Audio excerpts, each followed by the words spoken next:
ايه المكان اللي انت جايبنا فيه ده بس؟ وايه ده؟ مساء الخير. مساء الخير، ايه ده؟ حشيش. حشيش؟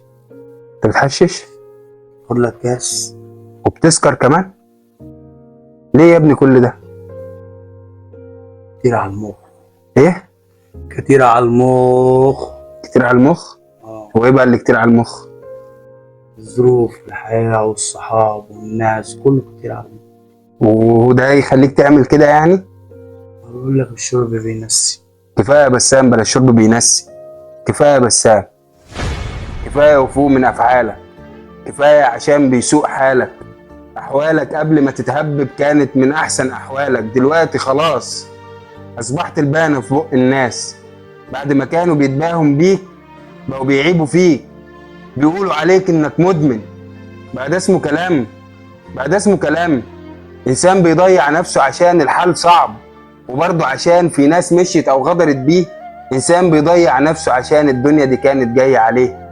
بقى ده اسمه كلام؟ تقدر دلوقتي تقول لي انت مين اصحابك؟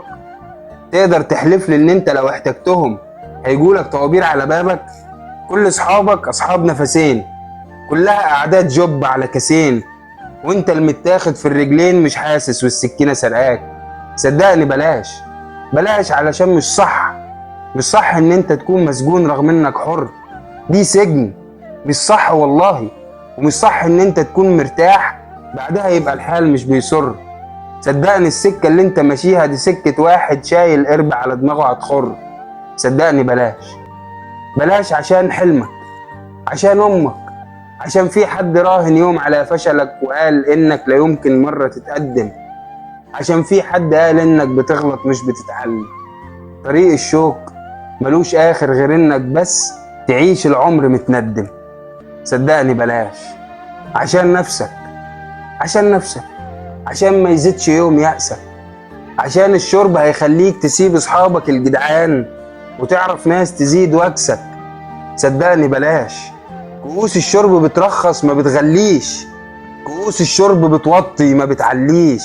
صدقني بلاش، بلاش يا بسام، علشان مش صح ان انت تكون مسجون رغم انك حر، ومش صح ان انت تكون مرتاح بعدها يبقى الحال مش بيسر. صدقني بلاش يا صاحبي، دي سجن والله، سجن وملوش اي لازمه. قوم كده صلي ركعتين لله وخليك مع ربنا، والدنيا ان شاء الله هتبقى احسن باذن الله.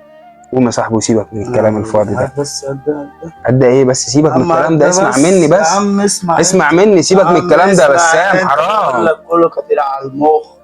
يا عم سيب. برضه كتير على المخ؟ بلاش، عشان حلمك، عشان امك، عشان في حد راهن يوم على فشلك وقال انك لا يمكن مرة تتقدم،